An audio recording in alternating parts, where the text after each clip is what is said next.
Good Friday afternoon, everyone. Today, I decided to share with you guys a spreadsheet that's tracking Baltimore County real estate market. This spreadsheet basically has three tabs, and I'm going to walk you guys through each of the tabs, and it shows some of the data that I'm pulling from MLS, Multiple Listing Service.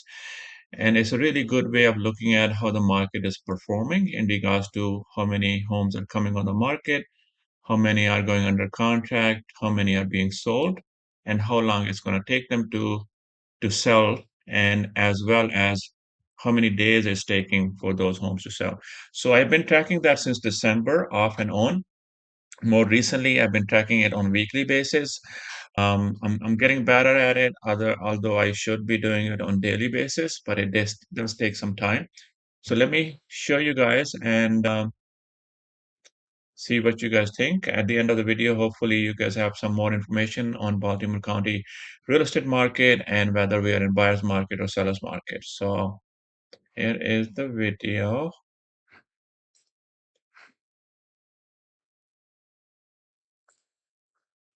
So for example, here's the spreadsheet. And if you look at very first tab, which is the daily stats tab, as you can see over here, I started tracking from December 9th, but let me take you to May 22nd because I don't want to bore you with a lot of data.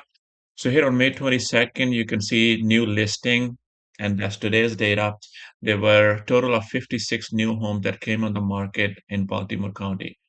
And if we look at the total active listing in the market, there are about 1,200 homes that are listed for sale right now in Baltimore County alone.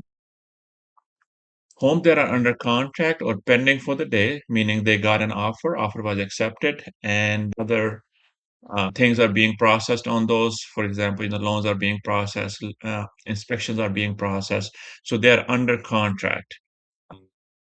And we have about 25 of those that went under contract as of today. So those are new contracts that were signed between yesterday and today. And then this column shows 11 days it took for those homes to go under contract. So about 11 days for the homes. So that's pretty good, actually. If you listed a home today and in 11 days you got an offer and it was accepted, that's the indication it's pretty good market. And the number of homes that was sold yesterday, there were 13 homes that were sold, meaning they were closed. They may have got an offer 11 days or more ago, and yesterday they were settled, closed. Buyer paid the seller to get the key for the house. So that's what that means. And the second tab on this spreadsheet is list to sale ratio. Okay, so this is also a very good indicator of what the market is doing and how it's doing. Basically, list to sales ratio is sale price relation to the original price of the home that was sold yesterday. So as I told you, there were about 13 homes that were sold yesterday. They were listed for these prices and they were sold for these prices. Okay. So if you divide the original price to the sold price, you get list to sold ratio. And as you can see over here, most of these homes did sell for the price or even above price. And if I were to sort this, let me sort this here real quick. Let's see here. I want to sort it for, uh, let's see. I want to sort it for the ratio. So this is also a good indication, whether seller are getting the price they're asking for and how much, um, if buyers are willing to pay above asking price or at the same asking price or below asking price. So if you can see, these four properties were sold a little bit below their asking price, just a couple percentage over here, and then this was like 8% below the asking price. Not a huge deal, but if you can see, these two were sold at the asking price, but these were sold above asking. So there are about 6 homes that were sold above asking, which is very good for this market. Okay, so that's the data on the 13 homes that were sold yesterday. If we go to the absorption rate tab, and you can see here, there were total active listings that are in the market right now are 1,200. Total houses that were sold last month were 712.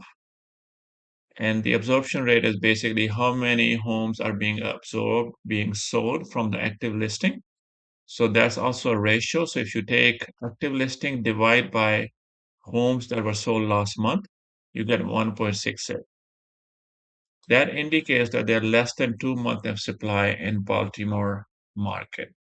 So anytime you have close to 3 or 4 months of supply, or less than 4 months of supply, you're really in a seller's market. So you're still in seller's market, although market is getting soft a little bit. I'm seeing that. I had a couple of my own projects listed for sale where I had to reduce the price. I ended up, I had overpaid for them. I overspent on them because I like to do nice renovations. I don't cut corners. And I was able to sell one, and then second one I just reduced the price. I'm doing an open house on Sunday, and hopefully it gets sold. It will get sold. A year ago, market was different, where you were putting the house on the market, and the second day you had multiple offers. So that is no longer the case, but market is still pretty good. If the house is located well, it has good amenities, good condition, and it's priced well, it will sell. Thank you, and hope you enjoyed the video.